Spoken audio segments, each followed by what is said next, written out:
बोलते हैं, साईं बोलते हैं।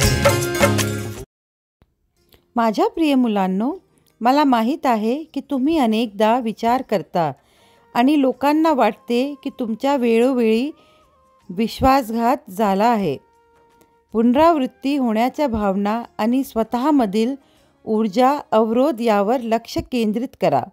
आपल्याबद्दल असं काय आहे ज्यावर आपण काम केलं नाही हे समजून घेण्याचा प्रयत्न करा.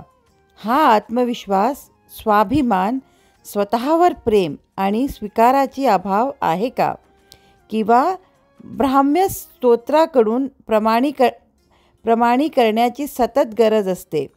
नेहमी जाणून घ्या की तुम्ही आहात आणि पूर्ण आहात. तुमची लपलेली शक्ती तुम्ही पुन्हा शोधा आणि राखेतून उठलेल्या फिनिक्साप्रमाणे पुन्हा एकदा. तुमच्या वैद्यकीय अहवालांची काळजी करू नका. तुमच्या सगळ्या मेडिकल रिपोर्ट छान येतील. सर्व काही ठीक होईल. म्हणून आनंदी राहा आणि खूप हसत राहा. माझे आशीर्वाद सदैव तुमच्या पाठीशी आहेत.